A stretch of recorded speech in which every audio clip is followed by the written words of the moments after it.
What's up, guys? So today on the channel, I got the man, the myth, the legend, my mentor, the sensei, the master champion. He taught me everything I know at an early age. This is Virgil Herring. Virgil, thanks for coming out, man. My pleasure, man. Thanks for having me. This Absolutely. is gonna be fun. Absolutely. So today we're gonna play 3 holes really fast. I want to run down a little interview with Virgil. He's got way more years, a lot more years, Stone Age years. He's old. Yeah, but Pyrex. but very knowledgeable. So we're gonna give him a little interview. We're gonna play. I don't think you and I have played together in a minute. A hot minute. It's been a while. So it's gonna be fun to get it back on the box. But stay tuned for more, because after this video, we're gonna dump a whole bunch of sweet nuggets for you guys today. He's taught tour players, tour winners, hundreds of kids in college now. Yeah, 100, over 200 now. 200 plus kids in college. So knowledge. I was very lucky to glean from it. So are you guys. Let's get out there and start making some birdies.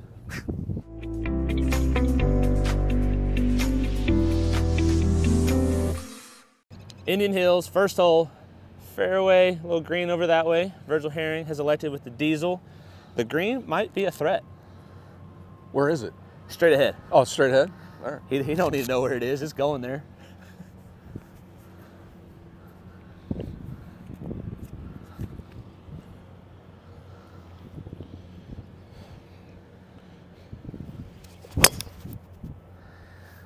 Ladies and gentlemen, that's how you drive a par 4 in style. Big hitter, the llama. Your tee almost hit the camera.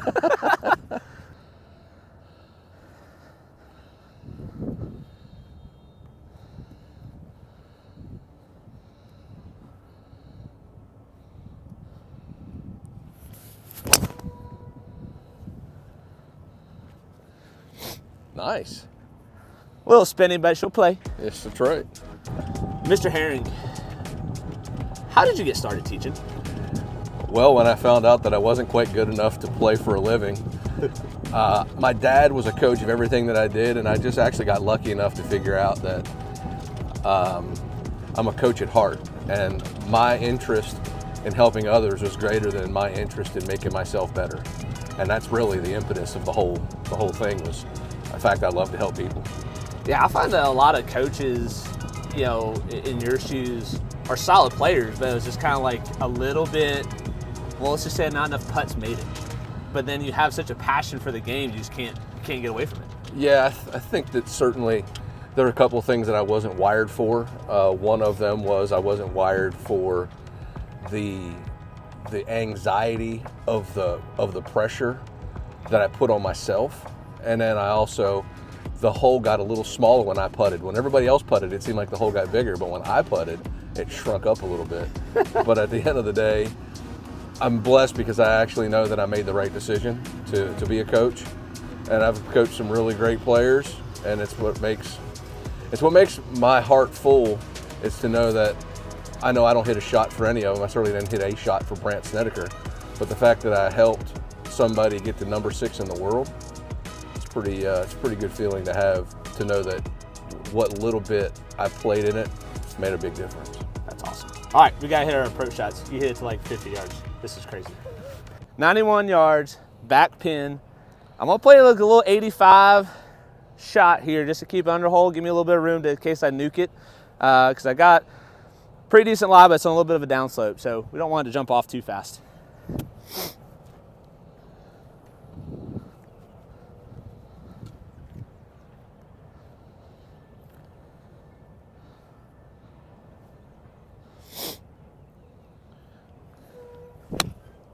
Perfect time train horn. Sit just a little bit. You're dancing. Hit the right number, wrong direction. All right, Mr. Herring, what do you got? So I got 69 yards to the hole. It's kind of an in-between yards because I got a 62 that hit about 60, in the high 60s. Control. I don't hit them hard, but I don't want to hit something with less loft. So I'm going 62 degree, pretty full, and this is a take dead aim situation.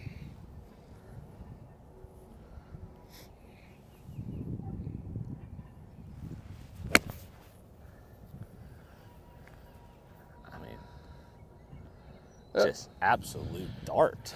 Here we are. That was a lot higher than I thought you were going to hit it. Is that kind of what you do with that 62? Well, I mean, I didn't hit it hard.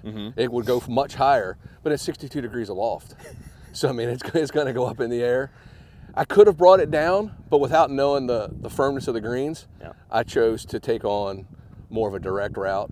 And it was a really pretty close to full yardage for me, so I felt like I wasn't going to hit it over the green, so I just swung at it and let it rip. Love it. All right, so Virg, when you got Sneds up there to 6th player in the world, what separates a guy on tour from being like your Joel Damon, somebody's got to be the 70th best player, to top 10? Well, I mean, for Brant, when you're one of the 5 greatest putters probably walking on the planet, it takes all the pressure off your ball striking. He just makes an unfair amount of putts, especially from the distance that separates. You know, he and Jordan Spieth and Luke Donald have an abnormal make rate from 15 to 25 feet. So he could play toward the middle of the green and almost have an unfair advantage from somebody taking on flags. He stayed patient, and of all the things that I would tell you is that his attitude about himself, no matter how bad he was hitting it, when he needed to hit a shot, he would step over the shot saying, no matter how bad I'm hitting it today, I'm going to pull this one off. And that's a rare trait, because some people get a little pouty poopy pants when they don't hit it good, but he never gave up on his belief in himself, and he's spectacular at that. Awesome. All right, so the Virg is a little closer than me. But I have course knowledge. If I was smart, I might know what I'm doing. What are you thinking? Like a ball left-ish. I like it. Depending on the bounce, hop, skip, and roll I get to the hole.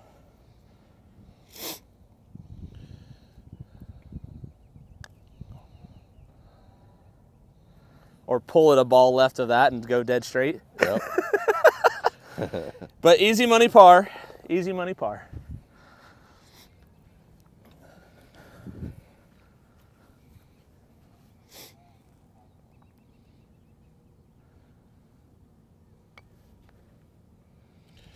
It didn't break at all. That's course knowledge right there, I think, ladies and gentlemen. Easy par for Virg. Easy par. Even though he probably was thinking that was probably easy money on the birdie. So Virg, so when it comes to coaching and teaching, what do you think, if you're talking to a young instructor like myself, you obviously brought me up out of my youth. In this climate now, things have changed even a lot since I started coaching with you 10, 11 years ago. What advice do you have for young coaches, maybe 2 or 3 things to get them ready for their coaching career? What do they need to know? Well, I would say that they need to understand that there's no such thing as the golf swing. So they have to understand that each person brings a level of talent to the game, right? So I'm always trying to get people to understand, make a player swing as fast as they can, find out where their speed is, bend it toward the plane. So most people are over the top, so you're going to be trying to do something to shallow out the beginning of the downswing. And then as soon as you have that, you have a predictable ball flight, and then you're just trying to teach them how to manage. And we don't spend enough time teaching people how to play the game. We teach way too much time spent at teaching people how to swing the golf club. Sure. But I think one of the things that separated me and what I tried to pass on to you is that we don't teach how to play the game enough, and we teach way too many range rats. Yeah. So just talking how to drive the golf ball well, how to have a predictable ball flight and know your yardages, and then learn how to play golf like you play chess. Reduce the errors while playing confidently to conservative targets, and make people beat you, right? That's one of the most important things, is don't beat yourself. Make people beat you, and you'll find that largely, even on the PGA Tour, we see most people, take Tiger Woods out of the equation, most people don't win golf tournaments. Somebody lost the golf tournament, and they were there left to holding the trophy. Masters 23. Thank you. That's exactly right. Playing a 72-hole event.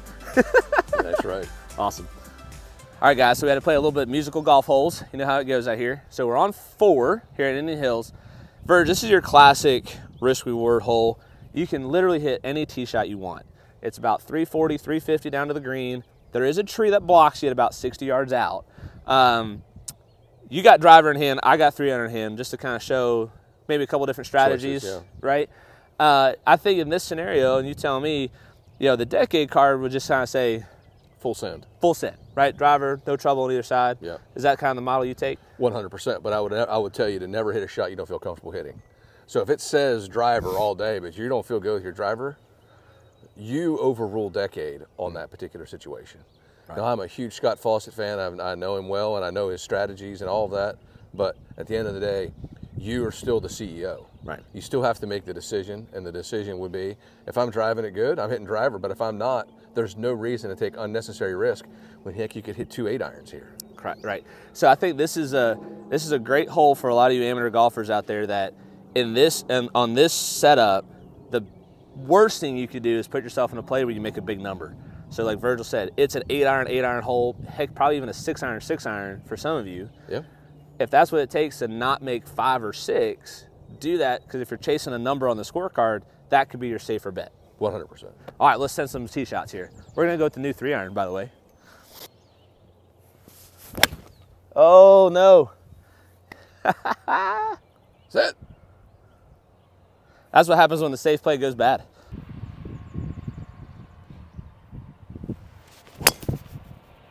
Yeah, that'll be a peach, dear. Might be a little left of the green. I faded a little bit more at the end, but you shouldn't have any problems getting out. But man, at the end of the day, you just got to keep on giving yourself the best chances. And if you're constantly thinking confidently in your decision-making process, whatever club you choose, it gives you the best chance to shoot the lowest score. So think positively about what you can do and go from there. Nice. All right, so when the fairway finder doesn't find the fairway, you get left with 129. Like I said, this hole, you kind of do what you want. So again, didn't hit the best tee shot, but I got an opportunity to get a wedge on the green. And you can see the tip of the flag stick just barely hanging out over there. So we're gonna hit a little gap wedge, throw it up there, see if we can make a decent putt.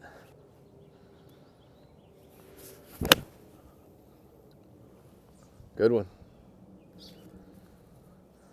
Yeah, good play. It'll work. So Virgil's got himself about 61. The upslope probably killed it from being a 340 bomb, Virg. Yeah. Man, at the end of the day, if you know you're going to always be left with wedges, you're feeling pretty good about it, right? That's a fact. So I got this uphill lie, and even though I have less yardage in the hole previously, I'm going to take my 58. I'm going to open my stance up. Anytime you're dealing with slope, whether you're going down the hill or up the hill, the hardest part is your lead hip getting out of the way.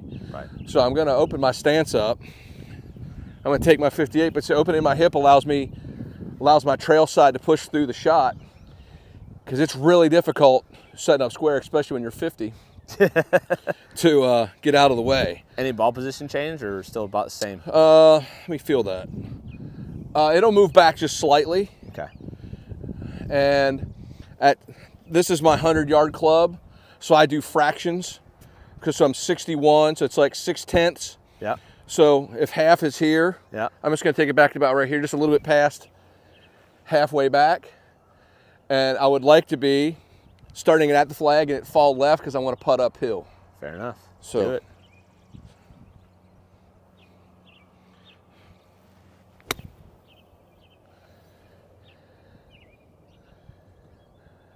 Kind of like that. You called it. Pretty good.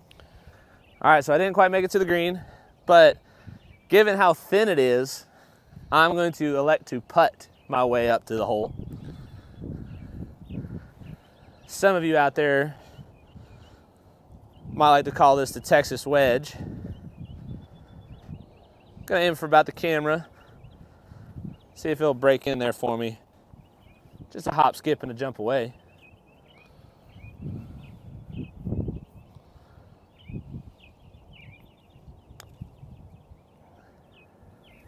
Settle.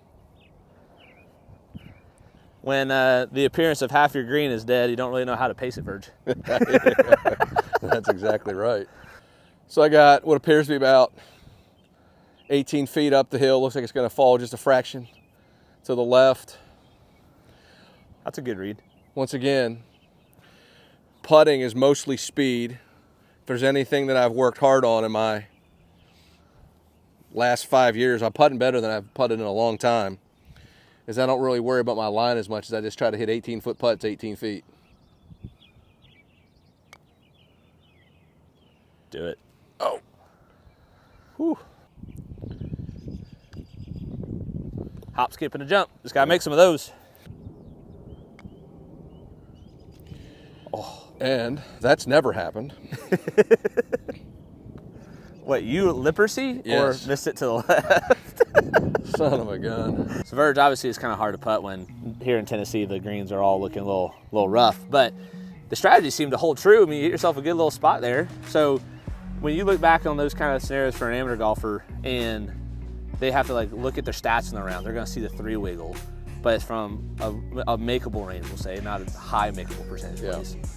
How should you tell an amateur to really dive into the stats on those kinds of things? Well, man, at the end of the day, you executed your tee shot well. I hit the wedge shot exactly where I wanted to hit it. So now I probably gave back like 1.25 strokes by 3 putting. But it was a true speed error. Yep. And it was not a line error, it was a speed error. And then probably the indecision of not knowing what to get. First of all, never playing here before, and number 2, the greens are, I would say, struggling from dormancy. Yep. And I hit a non-committed putt. So if I was really gonna judge something, I would say I didn't do a good job of gauging the speed, and then I hit my next shot not committed to the actual outcome and was more afraid of missing. And it's basically what I call that job security. So we're on the 5th hole here at Indian Hills, and I wanted to play this hole specifically with Verge because it's an interesting one, especially for low handicap golfers. It's 235 to the pin right now. Yeah. That's a part of the bag where you don't really have 10 yards between sticks now. It's usually 20, maybe 15, 25 even. Yeah. So what do you, when you look at this hole, it's a back pin, 235 hole, what are you telling somebody to do? Well, I mean, so I sit here and I look at it, they got that bunker on the right that's no fun, but you got OB left, right? So the first thing I'm thinking, if I hit 4-iron, there's no chance that I'm getting to the hole. But if I got 5 wood, I've got to be careful. I got to take something off of it. It's cold, so that's going to reduce how far it's going to fly. But it's also a fraction downwind. I'm choosing to hit 5 wood, and I'm going to take a little something off of it and probably cut it in there a little bit. A little feather. But mostly I'm making that decision based around the fact that if I don't hit my 4-iron absolutely perfect, I'm going to have to chip it. Right? And I'm going to do my best to control my ball flight and be able to get it up pin high rules. Yep. And that's my decision, is to try to get it pin high. Perfect. Let's see how it pans out.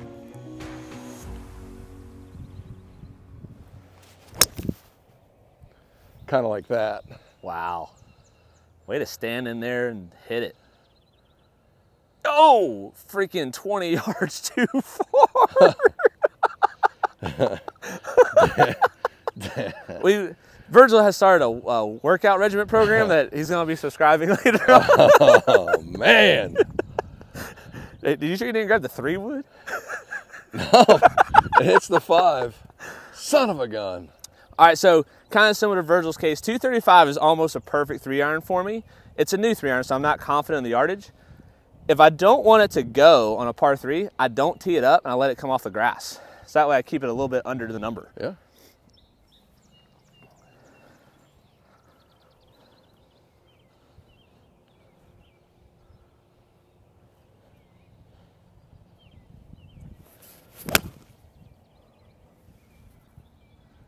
Hold your head. Oh, maybe I... It must be more downwind than we think, is what I really think it is. We both went a little long. Okay, so while Virgil and I try to figure out how we both just smoked it 10 yards past the flag, got a little shot here to play.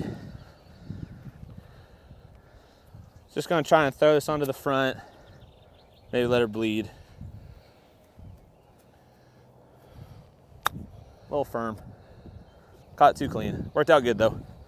I kind of have a couple of things in my favor here. If I end up going underneath this ball just a little bit, I still have downhill that I'll get it onto the green.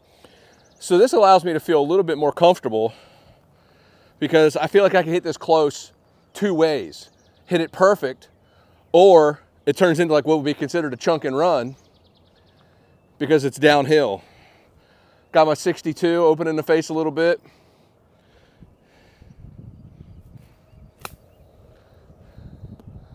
Oh, very nicely played.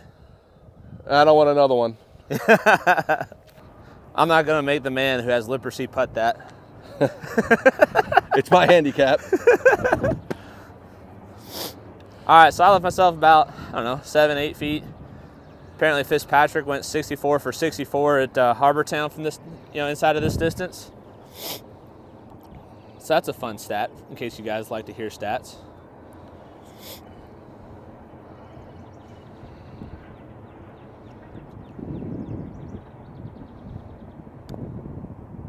Stroke looks good, man. Just call me Fitzpatrick, baby. Wow, very nice.